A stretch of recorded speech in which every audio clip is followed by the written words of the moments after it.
आप में कितने को तैरने आता है? जिस दिन जरूरत पड़ेगा और आपको नहीं आता है तो सीधे मरिएगा। तैरने में कुछ नहीं करना है, बाती तैराकिया रहेगा ना। इसलिए देखिएगा तैराक जो होते हैं उनके उंगलियों के बीच में मांस होता है। बत्तख को देखिएगा, बत्तख देखे हैं, उनमें उंगलियां नहीं होती है, उंगलियों के बीच में फ्लैप होता है, देखे मांस भरा होता है। क्यों? क्योंकि जब हम ऐसे हाथ से पानी हटाते हैं ना तो कुछ पानी इधर इधर से निकल जाता है। तो उसका बाय नेचुरल बत्तख का ऐसा बनाया जाता है कि ज्यादा से ज्यादा पानी को क्या कर सके, हटा सके, ज्यादा से ज्यादा पानी को हटा सके। और जब ज्यादा से ज्यादा पानी हटाएगा तो अपने भार से ज्यादा पानी हटाएगा। तो जब आप तैरने जाते हैं तो यही कंडीशन हो जाता है कि आप रहते हैं 80 kg का, अब पानी हटता है 70 से 75, आप हो जाते हैं, डूब जाते हैं। और कहते अतनी से तैर गए थे हम। धीरे धीरे प्रैक्टिस करने से आपको हाथों का एंगल समझ में आएगा कि ऐसे कर रहे थे तो पानी कम हट रहा था और ऐसे कर रहे थे तो पानी ज्यादा हट रहा था।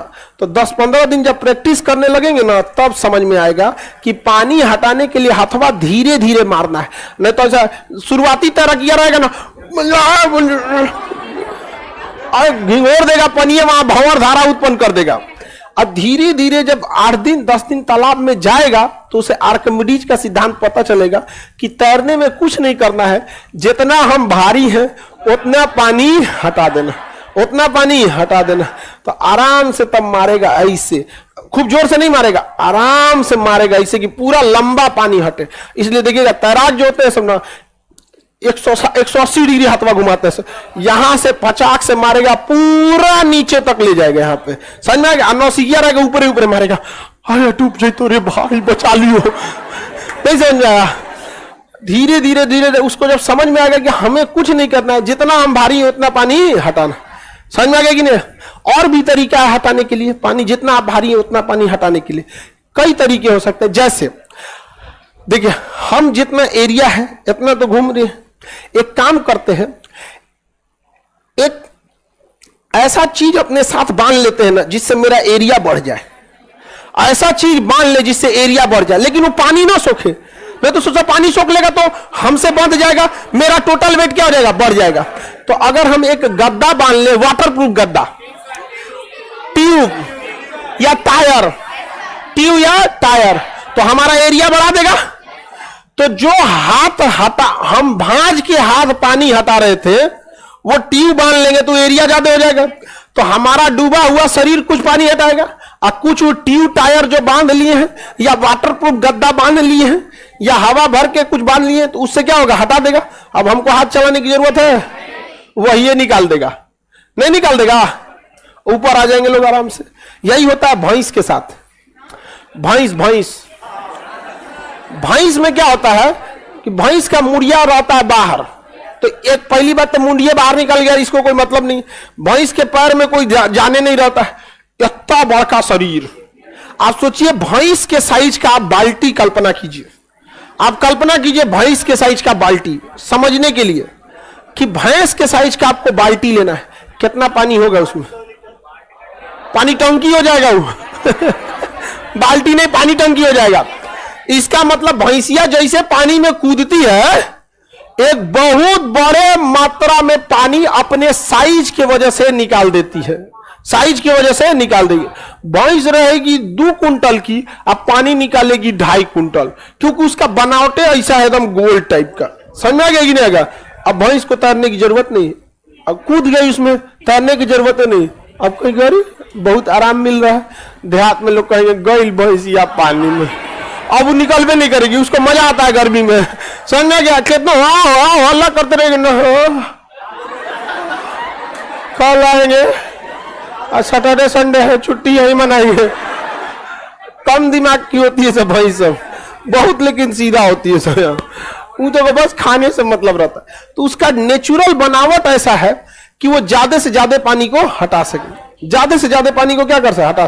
तो तैरने का सिद्धांत समझ में आ गया, हमें अपने से ज्यादा पानी को हटाना। अच्छा, अगर हम 80 kg के हैं और 80 kg पानी हटाते हैं तो तैरेंगे कि डूबेंगे? ना तैरेंगे ना डूबेंगे, बीचवा में रहेंगे ना पानी के नीचे जाएंगे ना पानी के ऊपर रहेंगे। जैसे ये है, ये जितना kg का है ना उतने पानी हटाया है। अगर ये कम हटाता तो डूब के चल जाता पेंदी पे, और अगर ज्यादा हटाता तो ऊपर आता। तो जितना के हैं उतने पानी हटाएंगे तो अंदर अंदर तैरेंगे, और जहां अपने भार से कम हटाएं घपाक, भार से ज्यादा हटाए दिए तो ऊपर, और भार के बराबर हटाए तो अंदर अंदर। इसलिए शुरुआती तैराक जब पानी में उतरता है ना तो अपने भार से कम पानी हटा पाता है, और शुरू में उछल जाता है पेदी में। तो शुरू में जैसे वो सीखता है ना तो अपने भार के बराबर पानी हटा देता है, तो बड़ी खुश होता है कि भाई हम अंदर अंदर तैर ले रहे हैं, अंदर अंदर तैर ले रहे हैं। मतलब कहां तैर ले रहा है? अंदर अंदर, अंदर अंदर तैर ले रहा है। और उसके बाद और 10 दिन 12 दिन प्रैक्टिस करेगा तो एक्स्ट्रा पानी हटा देगा, कहे भाई हम तैर ले। तो अब ऊपर ऊपर तैर। आप में कितने को तैरने आता है? ज्यादातर को आता है? हाँ? जिनके गांव या शहर से नदी गुजरी रहती है ना, वो लोग तैरने में ज्यादा होते हैं, क्योंकि हम अपने माहौल से ही तो सीखते हैं।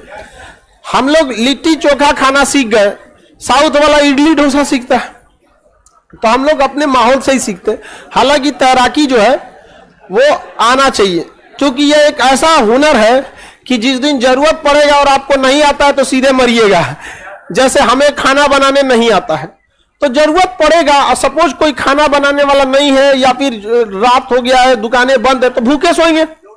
इससे ज्यादा क्या हो सकता है? और तो कुछ नहीं। मैक्सिमम वर्स्ट क्या हो सकता है? खाना बनाने नहीं आता है, लॉकडाउन लग गया, होटल सब बंद हो गया, भूखे सोएंगे, अगले दिन फिर मंगाएंगे।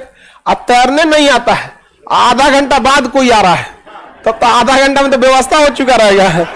इसलिए ये एक ऐसा गुण है, ये आपको आना चाहिए, क्योंकि जिस दिन आपको इसकी जरूरत पड़ी और आपको नहीं आता है तो फिर आपको कोई दूसरा उठा के लेके जाएगा। समझ में आ गया? सबको ये तैरना आना चाहिए। खैर लड़की लोग को नहीं आता तो लड़की लोग जाइए, बहुत कम लड़की जानती है। अमूमन घर के लिए लड़की सबको बाहर और निकलने कम देते हैं लोग, तो कहां से तैरेगी वो? समझ रहे ना? उसको निकलने ही कितना देते हैं लोग, तैरे कितना। हमारी दादी बुढ़ापा में